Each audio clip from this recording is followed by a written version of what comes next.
Pasensya na guys, ngayon lang ako nakapag-post ulit, na busy kasi sa customer. Pero ito na nga po ang part 3 ng aking pinagagawang kusina. Sa wakas guys, nakatagpo rin ako ng maayos na magagawa dito sa aking kusina. Di kagaya nung una talaga, ang hirap-hirap, stress na stress ka pa lang sa pag-uumpisa nila dahil makikita mo talaga sa kilos nila na dahil parang naglalaro lang sila sa tubig nung habang pinapanood ko yung video na sinend sa akin ng anak ko. Sigurado kung sila ang pagpapatuloy ko kako nitong aking pinagagawang kusina, ay aabutin pa ng siyam-siyam. Di kasi guys, pwede magtagal itong aking pinagagawa dahil nga walang magbabantay. Yung anak lang ang pinagbabantay ko, may pasok siya. Kaya hindi naman pwede magtagal itong aking pinagagawang kusina. Kaya sabi ko talaga maghahanap ako ng ibang magagawa. Sana nga ay makatagpo ako. At ito nga, natagpuan ko ang grupo ni Wamos at hindi naman ako nagkamali guys. Tingnan mo naman, kalahating araw pa lang ay okay na yung mga gawa nila. Talagang masasabi mo na sulit ang ibabayad mo sa kanila dahil maayos silang maggawa at makikita mo na agad ang resulta. Na halos na nga lahatin na nga yung asentada. Bali pinakontrata ko nga sa kanila guys, kusina at CR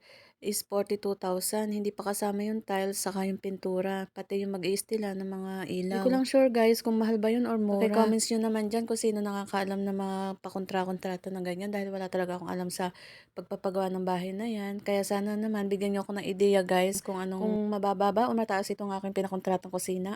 Noong una kasing gumawa, natuwa naman kasi ako guys kasi kahit na gabing-gabi sumugod dun sa may bahay at sinukat nga yung CR saka yung kusina. Kaya naman agad-agad sila na rin ang kinuha ko dahil kinabukasan daw mag-uumpisa sila. May mga ganong tao pala guys sa umpisa lang na nagmamagaling. Pero pag nakuha na yung kontrata, ayun na, wala na, tatamad-tamad na. 3 araw pa lang ay hindi na sila nagsipasukan. At saka nung unang pasok pa lang ay nakapansin ko na sa pagkilos nila parang mga tinatamad. Hindi ko alam kung inaantok o nagugutom. Hihihi, joke lang guys.